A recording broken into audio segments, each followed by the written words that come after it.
Ngayon, eto ngayon si Tulfo, isa sa pinakasikat na politiko, isa sa pinakasikat na leader, maraming bumibilib. Pareho lang ng utak. Ang ugat daw po ng bulok na sistema ng Pilipinas ay si Duterte.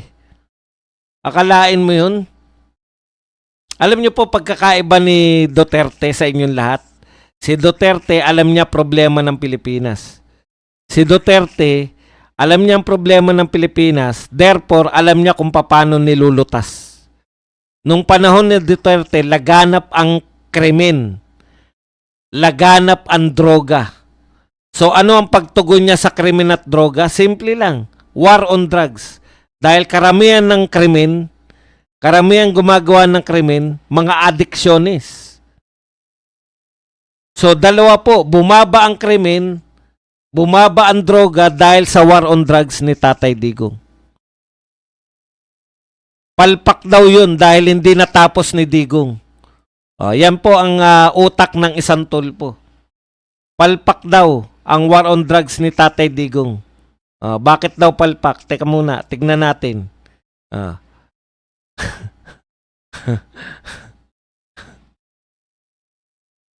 Ayan, Tulfo stated that current suffering sa Pilipino is a result of failures and negligence left behind the Duterte administration rather than the fault of current government. Ano po pinakamabigat na problema natin dito? Ngayon, nagnanakaw ng bilyon-bilyon. Trilyon pa ninanakaw ng mga magnanakaw. Sino ang sinisi ni Tulfo? Si Duterte. Ngayon nagnakaw. Nung si Duterte namumuno, hindi sila makapagnakaw. In fact, wala silang matukoy. Kahit isa man lang na ghost project nung panahon ni Duterte. Lahat ng ghost project na tinuturo ngayon, nanawa na yata sila sa katuturo eh. Lahat ng ghost project ngayon, attributed yan sa kasalukuyang gobyerno. Ibig sabihin, walang ghost project nung panahon ni Tatay Digong. Kasalanan daw ni Duterte kung bakit may ghost project ngayon. Kasalanan ni Duterte kung bakit magnanakaw. Nakita po ninyo? Ngayon, kung sakali pong iboto yung presidente yan, ano po ang gagawin yan? Katulad lang din ni Marcos. Isisisi lang din kay Duterte. Kaya kay Marcos, dalawa na sisi niya, Duterte at Marcos na. Wala silang magagawa kasi naghanap sila ng sisi. Si Tatay Digong ba nung namuno, sinisi niya lang, daming droga, kasalanan to ni ano. Hindi po namin narinig kay Tatay Digong na binanggit man lang yung pangalan ni Pinoy, kasalanan to ni Pinoy, kaya wala akong gagawin. Wala nagawa si Pinoy Alam niyo ba na halos sa pagmamalaki nga nung namatay si Pinoy, 'di ba? Pinupuri ni Lenny. Gusto niyang gawing necropolitics Pinupuri niya si Pinoy. Wala may pagmalaking nagawa ni Pinoy na natapos Iisa lang maliit na highway. Hindi ko alam kung anong highway 'yun. Samantalang kay Tatay Digong, marami nagawa, marami na simulan. Marami pang tatapusin. Sino na dapat tatapos kung hindi natapos? Alam nyo ba na maraming tinapos si Tatay Digong na nasimulan panahon pa ni GMA, panahon ni Pinoy? Bakit? Trabaho yan Ano mang hindi natapos, tapusin mo. Bukod pa sa natapos ni Tatay Digong na mga dati pang hindi matapos-tapos, alam nyo ba kung bakit hindi matapos-tapos yung mga skyway nung panahon ni Pinoy?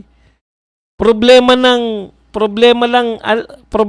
yung mga right of way. Sino po ang may kakayahang nagtrabaho niyan? Si Duterte. Ikaw ba may lupa ka? Sabihin sa'yo ni Duterte, kailangan natin ng lupa mo. Yes, Mr. President. Ano pong lupa ang kailangan nyo? Nanginginig pa yung mga may-ari ng lupa para ibenta sa pamahalaan. Bakit? That's leadership. Mahirap nang makalaban to mamaya. Di ba? Ano man ang sabihin ninyo, may resulta si Tatay Digong. Okay. Bakit nag-war on drugs si Tatay Digong? Bakit siya nag-build? Bakit siya nag-war on corruption? Dahil gusto niyang umunlad ng Pilipinas. Hindi to simpleng tumutugon lang siya sa problema. Alam niyo 'yun? Talagang nagke-create siya ng sitwasyon para umunlad ang Pilipinas. Bakit siya nakipagkaibigan sa China? Hindi katulad ng mga nauna sa kanya. Isa lang ang kaibigan natin. US lang na US. Bakit binuksan ni Tatay Digong yung pakikipagkaibigan sa China? Marunong nga eh. Nag-iisip eh. Daming pera ng China. Mas masarap kaibigan ng China kaysa kaaway. Bakit? Pag kaibigan mo China, marami kang proyekto. Ngayon, pati yung mga proyekto ng China na legacy na ni BBM, pero okay.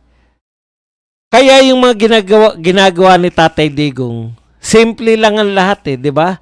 Dahil nag-establish muna siya ng leadership. Paano ka makakapag-establish ng leadership?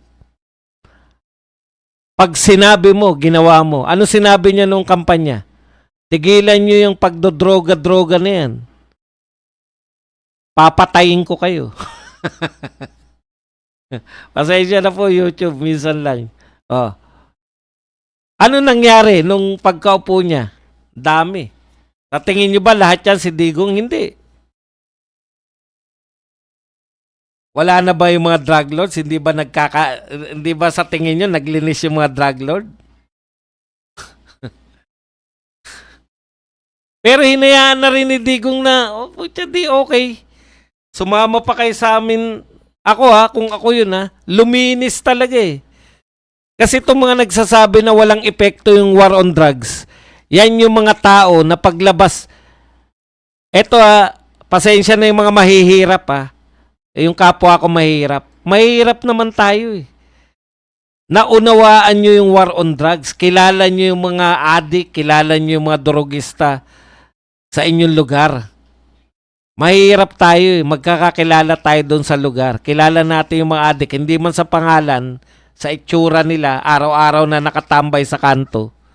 Nagtataka ko yung mga mahirap, nakikisama pa sa mga style ng mga mayayaman eh. Yung mga mayayaman, pwedeng hindi nila naramdaman yung war on drugs. Bakit?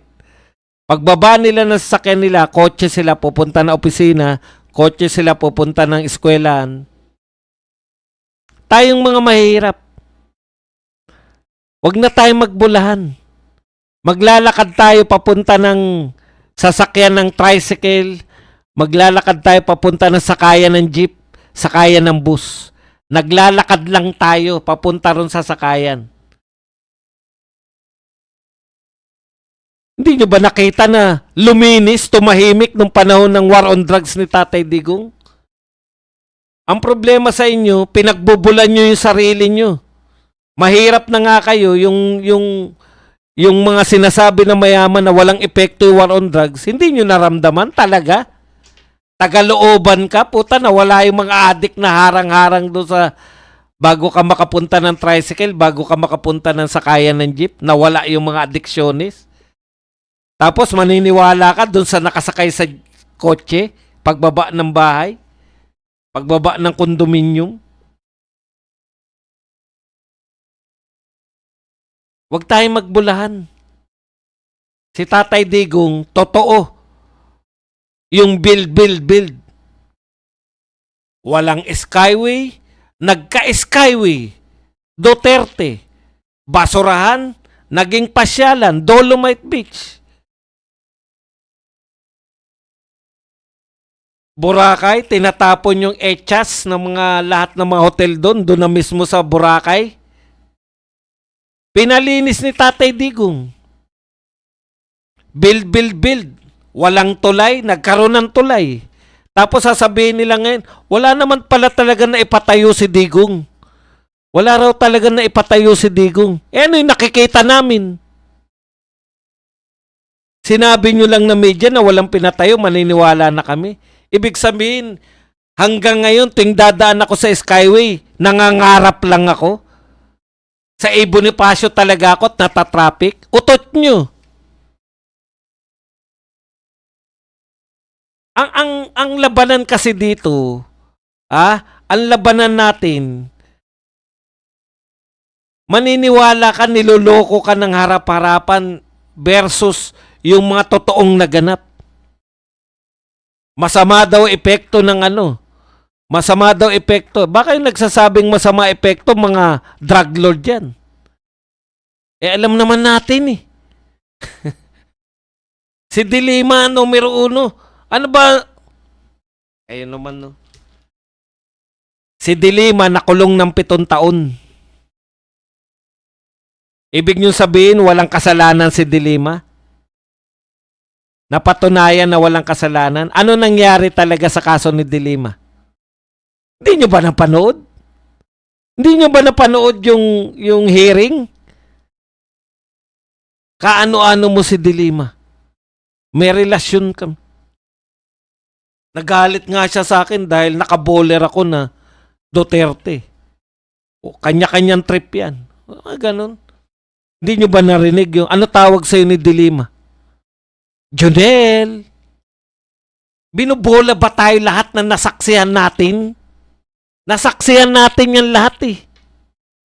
Ano hindi natin nasaksihan? Nung bumaliktad na, paano bumaliktad yung mga testigo laban kay Dilima? Hindi natin nasaksihan yun. Oh, nabalitaan na lang natin, nagbaliktaran na sila. Ngayon, kung ako si Dilima, kaya hindi mo mapaniwalaan, no? Kung ako si Dilima, nakulong ako ng 7 taon dahil sa inyo, papakulong ko rin kayo. 'Di ba ganun dapat? Bakit hindi niya pinakulong?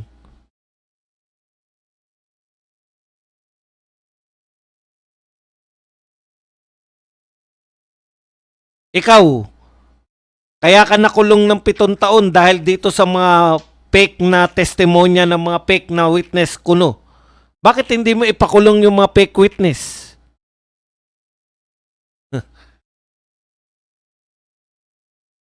Yung mga pambobola na yan, si Tulfo, pag naging presidente yan, walang gagawin. Bakit? Isisisi niya kay Duterte. Ay, wala tayong magagawa dyan. Droga? Wala tayong magagawa dyan kasi hindi tinapos ni Duterte. Hanggang ngayon, ganun pa rin utak nila. May droga pa rin ngayon. Kala ko ba nag-war on drugs? Yung Singapore, nag-war on drugs 1971 hanggang ngayon. Tuloy-tuloy ang laban sa droga dapat. Yung Singapore, nag-build hanggang ngayon. Alam nyo ba dati, mas maunlad pa tignan ng Pilipinas dyan sa Singapore?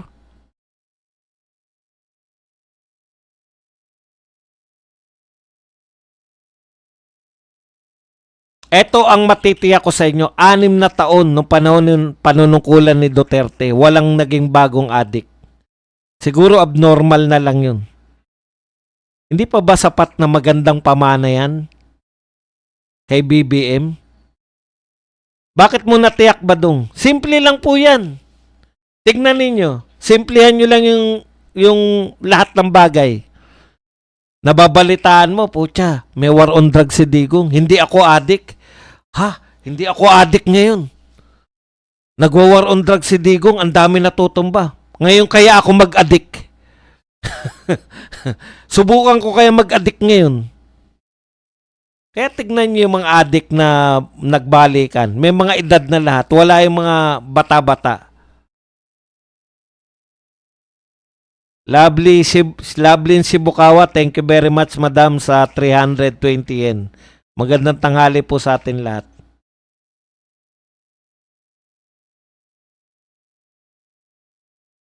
'71, panahon pa ng tatay ni BBM. Hanggang ngayon, tuloy-tuloy ang war on drugs ng Singapore. Hatawin ka. Ang gusto mo mapulot sa Singapore, ipinagbawal ang bubble gum. Tindi.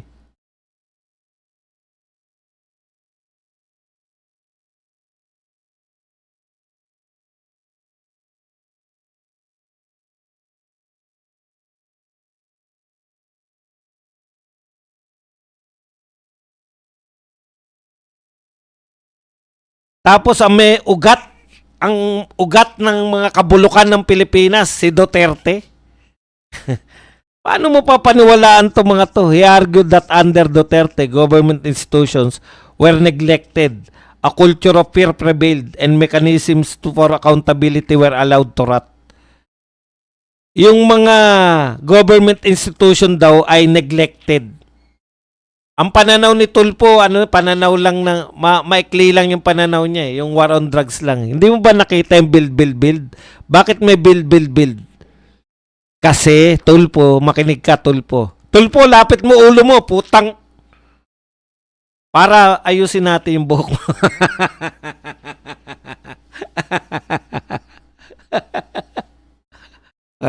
Matatapang yung mga Tulfo.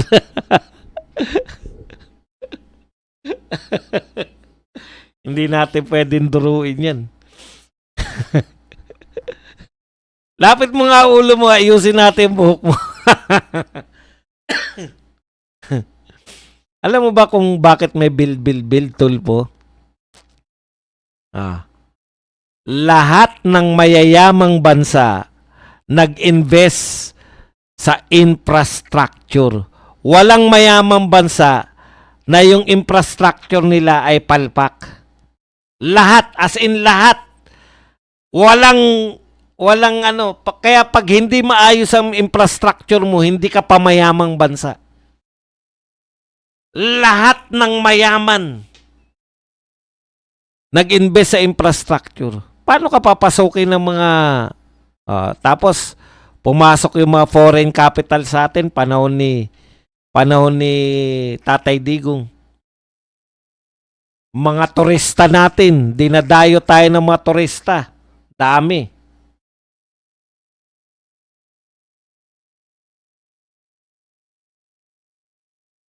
Hindi niya mapapatupad yung bubble gum ban dito. Ano yun? Malalaking kumpanya yan, may-ari ng chiclet. May chiclet pa.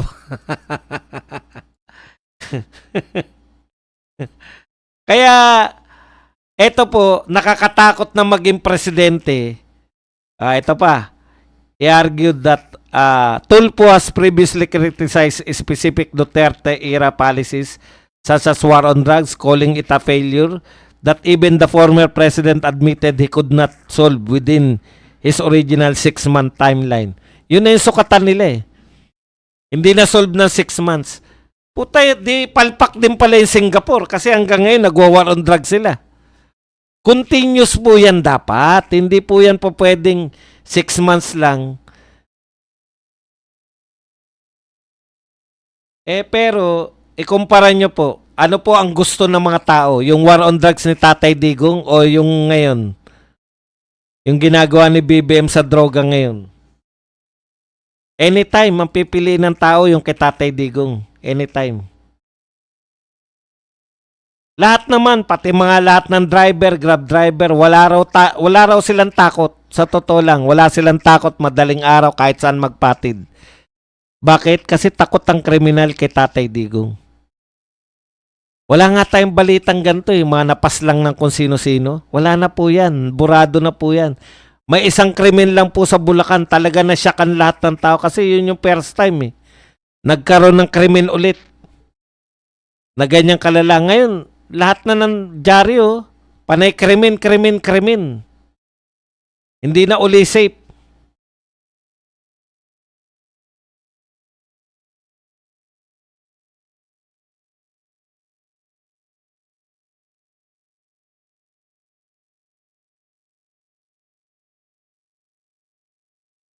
Kaya ano po ang pag ganyan po ang mentalidad, hindi lang po sa pagiging presidente, sa lahat po ng pagiging leader. Hindi po yan maganda eh. Na mentalidad, yung sisisihin mo kagad yung ano. May makita kang problema, lutasin mo kasi leader ka eh. Di ba? Actually sila nasa paglutas pala ng problema. Si Tatay Digong advance eh. Hindi na lang paglutas ng problema eh. Si Tatay Digong, nalulutas niya na yung mga basic na problema. Yung pinauunlad, naroon na siya sa pagpapaunlad ng Pilipinas. Tayo, back to basic. Ano yung back to basic natin? Bumalik lang tayo sa mga problema natin kay Pinoy. Droga. Siyempre, hindi kagad babalik dun sa level ni Pinoy kasi ang dami na napatay ni Duterte. Ang dami na napatay nung panahon ni Duterte. Pero yun nga eh, hindi po yun lahat kay Duterte, hindi po yun lahat pulis. Hindi nyo ba naisip na yung mga drug lord, ano sabi ni Duterte? Paano mo malulutas yan eh, nasa gobyerno yung mga kalaban? Gobyerno kalaban niya eh. Ang point dyan, hindi nyo ba naisip na baka marami dyan sa EJK na yan ay likha ng mga sindikato na sa takot nila kay Digong, tinabla na nila yung mga pwedeng magturo sa kanila?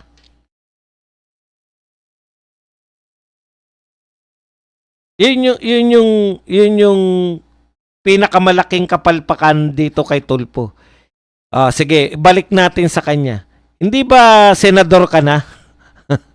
Nung namuno si BBM, wala kang kalutasan,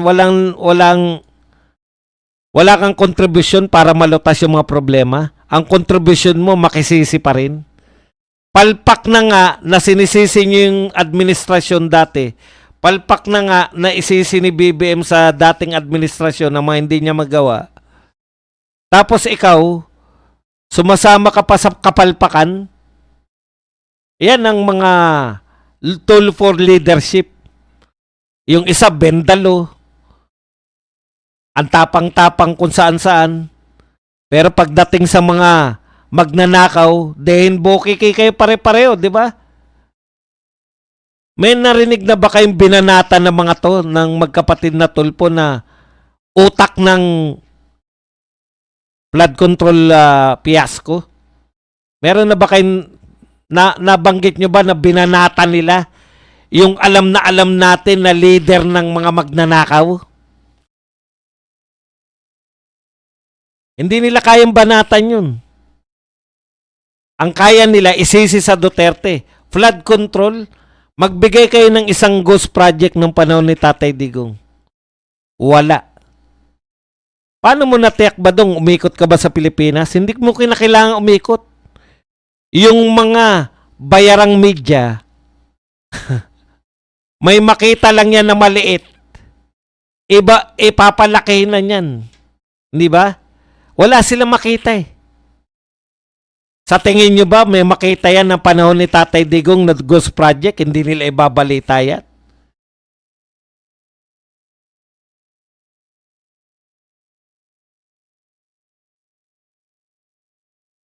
Test mic, test mic. Sa tingin ninyo merong palpak na ano? Merong palpak na flood control, hindi nila ibabalita ng mga bayarang media.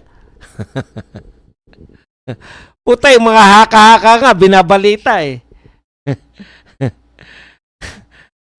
Di ba? Yun nga ninakaw di umano ni BP Sara yung confidential fund, binabalita kahit wala namang ninakaw eh.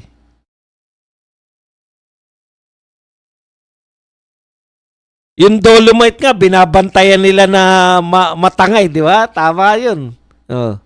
Yan pa kaya na makakita sila ng ghost project? Walang ghost project nung panahon ni Tatay Digong. Dito, sangkatutak ang ghost project. Ang may kasalanan si Tatay Digong. Ang solusyon, bubble gum. Putang, mapapamura ka na lang sa buwisit eh.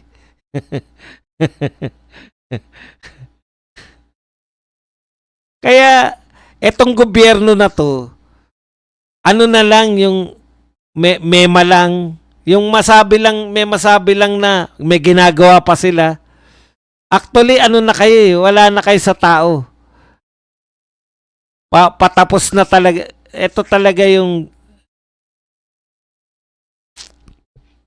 Naghihintay na lang yung tao kung kailan papalit si BP Sara. Hindi dahil sa kung sa ano pa man. Dahil sa sakit o kung ano pa mangyari. Kung hindi man sa 2028 si BP Sara pa rin. We can slay her, sabi ni Rizon Tiberos. Talaga? Kaya niyong talunin si BP Sara? Baka nga hindi mo ma-unite yung mga dilawan lang eh. Wag mo nang problemahin.